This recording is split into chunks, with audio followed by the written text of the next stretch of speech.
Perkenalkan, nama saya Aprilia Amanda, saya dari Prodi Ekonomi Syariah semester 6A. Nah, dalam kesempatan kali ini saya akan menjelaskan materi tentang kebijakan moneter internasional. Apa sih kebijakan moneter internasional itu? Nah, kebijakan moneter internasional itu adalah sebuah otoritas moneter suatu negara yang mengatur seperti nilai tukar mata uang, terus suku bunga, terus mengatur stabilitas ekonomi, mengendalikan inflasi, terus mendorong pertumbuhan ekonomi, terus menjaga keseimbangan neraca pembayaran. Nah, kebijakan moneter ini contohnya seperti kayak bank sentral, kayak dia tuh kan untuk mempengaruhi kondisi global. Nah, bank sentral itu kan kayak mengatur kayak suku bunga, nilai tukar. Nah, setelah itu elemen-elemen utama dalam kebijakan moneter internasional itu ya salah satunya seperti tadi kayak ada suku bunga. Suku bunga ini adalah penetapan suku bunga yang mempengaruhi arus modal masuk dalam suatu negara, masuk keluar dari suatu negara. Yaitu tuh kayak suku bunga ini mempengaruhi nilai tukar mata uang suatu negara. Nah, selanjutnya adalah operasi pasar terbuka. Operasi pasar terbuka ini melibatkan pembelian penjualan surat berharga pemerintah. Nah, surat beredar ini kayak seperti dia itu surat untuk mengatur jumlah uang yang beredar.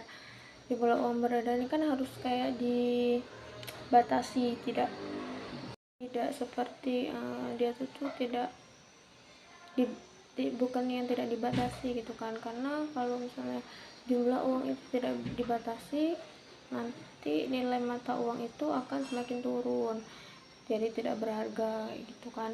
Nah, yang elemen yang kedua adalah intervensi valuta asing, kayak bank sentral dapat membeli jumlah mata uang asing untuk menstabilkan nilai tukar domestik. Nah, yang keempat ada cadangan devisa. Cadangan devisa ini adalah pemeliharaan cadangan untuk mendukung nilai mata uang dan memenuhi kewajiban Indonesia.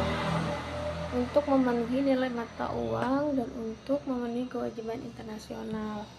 Kayak yang kita tahu devisa itu kayak kalau misalnya kita dengar kata devisa itu kayak pasti itu kayak ada hubungannya sama internasional gitu. Yang selanjutnya, tujuan kebijakan moneter internasional itu adalah stabilitas harga. Dia tuh mengendalikan stabilitas harga atau mengendalikan inflasi agar harga barang dan jasa itu tidak mengalami fluktuasi yang secara liar. Kayak dia tuh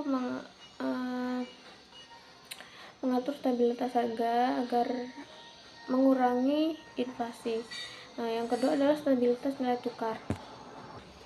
Stabilitas nilai tukar ini adalah menjaga nilai tukar uang mata uang yang stabil untuk memfasilitasi pengendalian perdagangan internasional.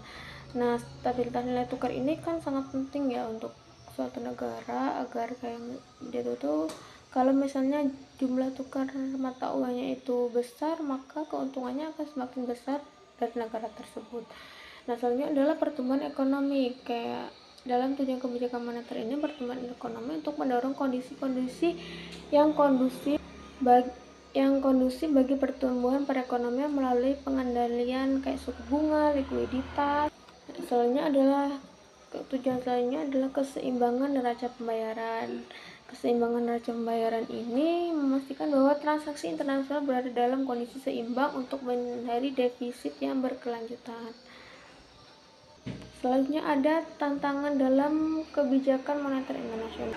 Yang pertama, globalisasi ekonomi.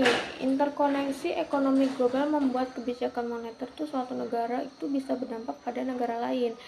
Kayak globalisasi itu kan kayak pertumbuhan cepat ataupun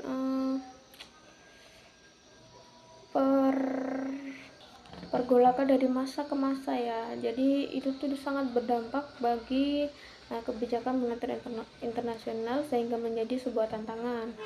Nah, yang kedua ada arus modal. Pergerakan modal yang cepat dapat menyebabkan volatilitas di pasar keuangan. Misalnya ada krisis keuangan. Krisis yang terjadi suatu negara dapat menyebar ke negara lain melalui pasar keuangan internasional. Nah, misalnya krisis keuangan ini kan menjadi tantangan karena kan namanya sistem moneter atau kebijakan moneter itu mengatur suku bunga, mengatur nilai tukar juga. Jadi misalnya terjadi krisis keuangan atau krisis moneter di suatu negara itu akan bisa saja mempengaruhi keuangan internasional. Itulah materi yang bisa saya sampaikan. Apabila terdapat banyak kekurangan, saya mohon maaf yang sebesar-besarnya. Saya akhiri. Wassalamualaikum warahmatullahi wabarakatuh. Wassalamualaikum warahmatullahi wabarakatuh.